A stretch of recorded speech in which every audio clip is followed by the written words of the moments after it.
Hai para pelajar semuanya, dimanapun kalian berada. Selamat datang kembali di channel Murid Geo.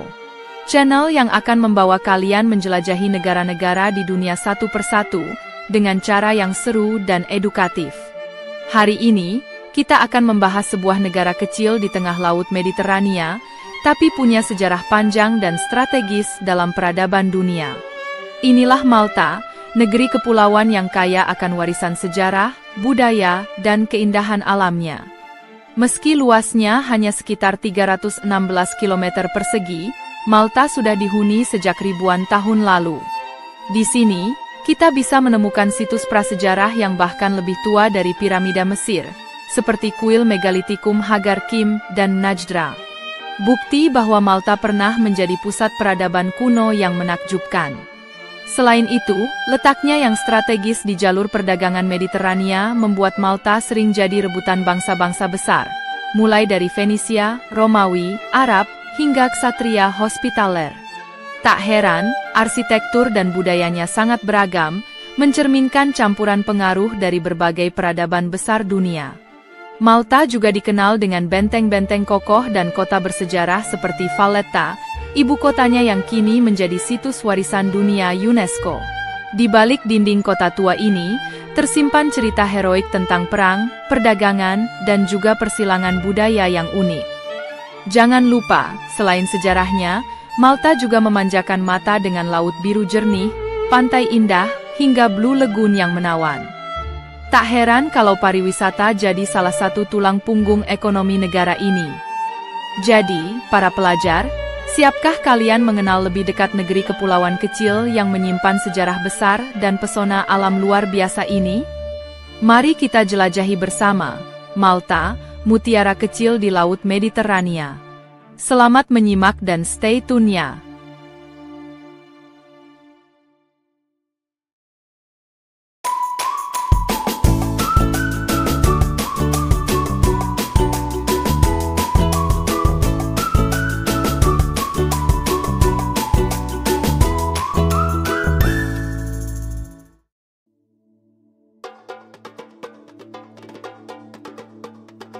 Para pelajar, kita lanjut ke bab geografi dari sebuah negara kepulauan kecil di Laut Mediterania, Malta. Malta terletak di Eropa Selatan, tepatnya di tengah Laut Mediterania, di antara Italia di utara dan Libya serta Tunisia di selatan. Letaknya yang strategis membuat Malta seakan menjadi jembatan antara Eropa, Afrika, dan Timur Tengah. Luas wilayah Malta hanya sekitar 316 km persegi, menjadikannya salah satu negara terkecil di dunia. Untuk gambaran, luas ini bahkan lebih kecil dari setengah luas Kabupaten Bantul di Yogyakarta, atau sedikit lebih besar dari kota Jakarta Selatan saja. Negara ini terdiri dari 3 pulau utama, Malta, Gozo, dan Comino. Pulau Malta adalah yang terbesar sekaligus pusat pemerintahan dan ekonomi. Sementara Gozo lebih hijau dan tenang, terkenal dengan desa tradisional dan situs kunonya. Comino, yang paling kecil, hampir tidak berpenghuni, tapi sangat populer karena Blue Lagoon, laguna dengan air laut sebening kristal yang memikat jutaan wisatawan setiap tahunnya. Iklim Malta adalah Mediterania klasik, dengan musim panas yang panjang, panas dan kering, serta musim dingin yang sejuk dan singkat. Matahari bersinar lebih dari 300 hari setahun, menjadikannya salah satu destinasi wisata pantai terbaik di Eropa. Topografinya sebagian besar berupa bukit kapur dengan tebing curam yang langsung menghadap ke laut. Tidak ada sungai atau danau permanen di Malta, sehingga sumber air sangat terbatas. Hal ini membuat masyarakat Malta sejak lama bergantung pada sumur, penampungan air hujan, dan teknologi desalinasi modern, untuk memenuhi kebutuhan air sehari-hari. Puncak tertinggi di negara ini adalah Tead Mejrek, dengan ketinggian hanya sekitar 253 meter di atas permukaan laut. Meski tidak terlalu tinggi, pemandangan dari bukit-bukit Malta tetap menawan, dengan perpaduan desa batu kapur, laut biru jernih, dan benteng kuno. Kalau bicara soal kota, ibu kota Malta adalah Valletta, Sebuah kota bersejarah yang kecil tapi padat dengan bangunan bergaya barok, benteng, dan pelabuhan alami. Tidak heran jika Valletta masuk dalam daftar situs warisan dunia UNESCO. Sementara itu, pusat populasi terbesar ada di daerah Greater Valletta dan sekitarnya, termasuk Sliema dan Birkirkara. Di wilayah inilah mayoritas penduduk tinggal dan beraktivitas. Jumlah penduduk Malta sekitar 545.000 jiwa pada tahun 2025. Angka ini kecil, bahkan lebih sedikit dibanding jumlah mahasiswa di seluruh perguruan tinggi Indonesia. Namun, kepadatan penduduknya sangat tinggi, menjadikan Malta salah satu negara terpadat di dunia. Bahasa resmi di Malta ada dua, bahasa Malta dan bahasa Inggris. Bahasa Malta sendiri unik, karena merupakan campuran dari Arab, Italia, dan Inggris, mencerminkan sejarah panjang negara ini yang pernah dijajah berbagai bangsa. Untuk mata uang, Malta menggunakan euro. Karena sejak 2004 negara ini resmi menjadi anggota Uni Eropa, dan pada 2008 mulai memakai euro sebagai alat pembayaran sah. Kalau bicara nama, kata Malta diyakini berasal dari bahasa Yunani meli, yang berarti madu. Julukan Pulau Madu muncul karena sejak zaman kuno Malta dikenal memiliki lebah yang menghasilkan madu berkualitas tinggi. Sekarang mari kita bahas tentang tempat-tempat terkenal di Malta. Selain Valletta, ada kota Tuambina, yang dulu dikenal sebagai kota sunyi dengan arsitektur abad pertengahan. Di Gozo, ada reruntuhan Gantija Temples, kuil megalitikum yang usianya lebih tua dari piramida Giza. Tidak ketinggalan, ada Blue Grotto, gua laut indah yang bisa dikunjungi dengan perahu kecil. Dan tentunya Blue Lagoon di Comino, yang menjadi ikon wisata Malta dengan kejernihan air lautnya yang luar biasa. Dengan pesona alam, sejarah, dan budayanya, Malta membuktikan bahwa meski kecil, negeri ini punya daya tarik yang begitu besar di peta dunia. Para pelajar, itulah tadi gambaran lengkap tentang geografi Malta. Sebuah negara kepulauan kecil di Laut Mediterania, dengan sejarah panjang, benteng kokoh, laut biru menawan, dan budaya yang kaya. Malta memang mungil, tapi ia berdiri sebagai mutiara kecil yang bersinar terang di tengah samudera peradaban dunia.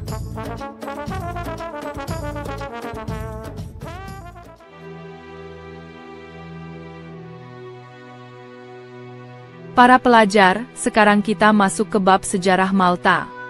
Malta dikenal sebagai salah satu pulau dengan sejarah tertua di Eropa. Jejak peradaban di sini sudah ada sejak sekitar 5.000 tahun sebelum Masehi, dengan berdirinya kuil-kuil megalitikum seperti Gantija dan Hagar Kim. Kuil ini bahkan lebih tua dari piramida Mesir, bukti bahwa Malta sejak awal menjadi pusat budaya penting di Laut Mediterania. Letaknya yang strategis di tengah laut menjadikan Malta rebutan banyak bangsa. Bangsa Fenisia pernah menjadikannya pusat perdagangan. Lalu disusul Romawi yang menguasai pulau ini pada abad ketiga sebelum Masehi.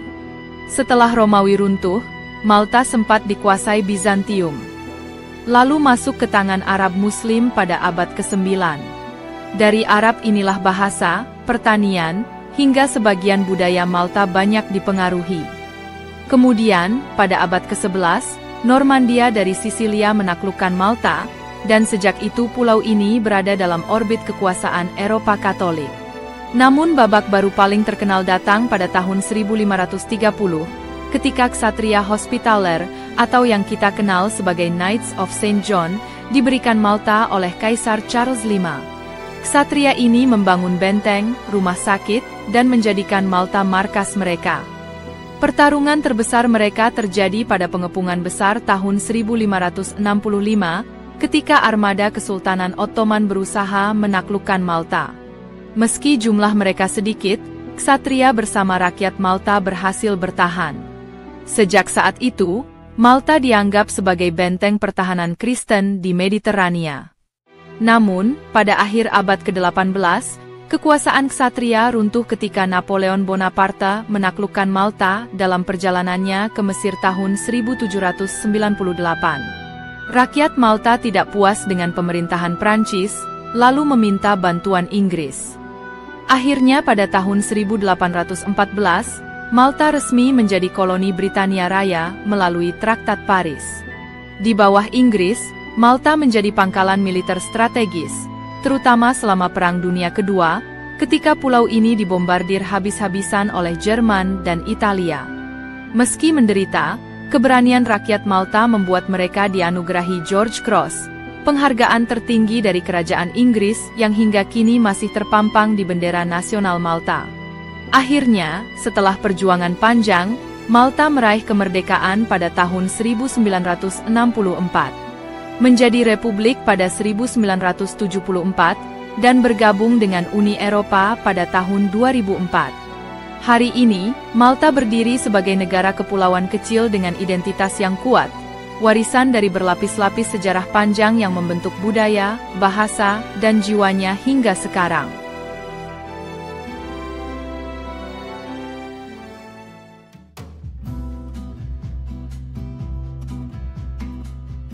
Para pelajar, sekarang kita masuk ke bab yang selalu menarik, budaya Malta. Malta, meski negara kecil, punya warisan budaya yang sangat kaya. Letaknya di tengah Laut Mediterania membuat Malta jadi titik temu berbagai bangsa, mulai dari Fenisia, Arab, Italia, hingga Inggris, semua meninggalkan jejak yang membentuk identitas unik bangsa ini. Dalam kehidupan sehari-hari, masyarakat Malta terkenal hangat dan ramah. Dengan jumlah penduduk sekitar 500 juta jiwa, kehidupan komunitas terasa akrab, mirip suasana di kota kecil. Bahasa juga jadi cermin keunikan mereka. Maltese adalah bahasa resmi yang berasal dari akar Semitik Arab, tapi ditulis dengan huruf Latin, dan dipenuhi kata-kata Italia dan Inggris. Selain itu, bahasa Inggris juga resmi digunakan, sehingga hampir semua orang Malta fasih berbahasa ganda. Agama memegang peranan penting dalam budaya Malta. Mayoritas penduduknya Katolik Roma, dan perayaan keagamaan sangat meriah di sini. Hampir setiap desa punya pesta tahunan, yaitu festival desa untuk menghormati santo pelindung mereka. Saat itu, jalanan dipenuhi kembang api, musik band tradisional, parade, dan tentu saja pesta rakyat yang penuh warna. Kalau bicara kuliner, Malta punya hidangan khas yang menggugah selera. Salah satunya adalah rabbit stew, atau rebusan kelinci, yang dianggap makanan nasional. Ada juga pastizzi, kue pastry berisi ricotta atau kacang polong, yang jadi camilan favorit sehari-hari. Masakan Malta jelas dipengaruhi Italia, Mediterania, dan Arab, hasil campuran yang lezat dari sejarah panjang pulau ini. Arsitektur dan seni Malta juga menakjubkan. Pulau ini dipenuhi benteng, katedral, dan bangunan batu kapur berwarna keemasan. Kota Valletta, ibu kota Malta, adalah situs warisan dunia UNESCO, dengan jalan sempit, balkon berwarna-warni, dan gereja megah seperti St. John Esko Katedral yang menyimpan karya seni Caravaggio. Tradisi musik dan tari rakyat masih dijaga, terutama lewat lagu-lagu rakyat dalam bahasa Maltese. Namun, Malta juga modern. Negara ini punya industri musik pop yang terus berkembang, bahkan sering ikut serta di ajang Eurovision Song Contest. Festival lain yang tidak kalah seru adalah Karnaval Malta yang sudah ada sejak abad ke-16. Kostum warna-warni, parade, dan tari-tarian memenuhi jalanan, menunjukkan semangat ceria rakyat Malta. Jadi, kalau kita rangkum, budaya Malta adalah perpaduan unik.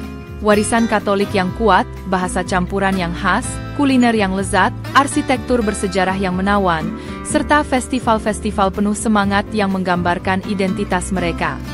Itulah warna budaya Malta, sebuah negara kecil di Laut Mediterania, tapi dengan jiwa budaya yang luar biasa besar.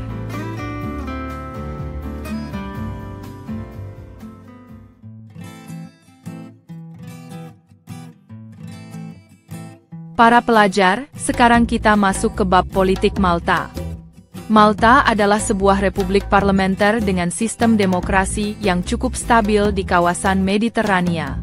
Negara ini merdeka dari Inggris pada tahun 1964. Dan sejak 1974 Malta resmi menjadi republik dengan presiden sebagai kepala negara, serta Perdana Menteri sebagai kepala pemerintahan. Presiden dipilih oleh parlemen untuk masa jabatan 5 tahun. Walaupun posisinya lebih bersifat seremonial, Presiden tetap punya peran penting dalam menjaga simbol persatuan nasional. Kekuasaan eksekutif sehari-hari justru berada di tangan Perdana Menteri, yang biasanya adalah pemimpin partai politik terbesar hasil pemilu. Parlemen Malta sendiri bersifat unik, berbentuk satu kamar yang disebut House of Representatives. Anggotanya dipilih setiap 5 tahun, dan partai dengan kursi terbanyak akan membentuk pemerintahan. Sistem ini membuat politik Malta sangat kompetitif, karena hanya ada 2 partai besar yang mendominasi, Partai Buruh, Labour Party, dan Partai Nasionalis, Nationalist Party. Pergantian kekuasaan antar 2 partai ini menjadi ciri khas politik Malta sejak lama. Dalam hubungan internasional, Malta memiliki posisi strategis di tengah Laut Tengah. Negara ini adalah anggota Uni Eropa sejak 2004, dan juga mengadopsi euro sebagai mata uang resminya pada 2008. Meski kecil, Malta cukup aktif di panggung global, terutama dalam isu migrasi, keamanan laut, dan perdamaian di kawasan Mediterania. Politik Malta juga menekankan pada kebijakan luar negeri yang seimbang. Mereka menjaga hubungan dekat dengan Uni Eropa, tapi tetap berusaha netral dalam konflik besar dunia. Kalau dirangkum, politik Malta adalah gabungan antara stabilitas demokrasi parlementer, dominasi 2 partai besar, dan posisi strategis sebagai jembatan antara Eropa dan dunia Mediterania. Meski kecil, Malta mampu memanfaatkan politiknya untuk tetap relevan dan berpengaruh di kawasan.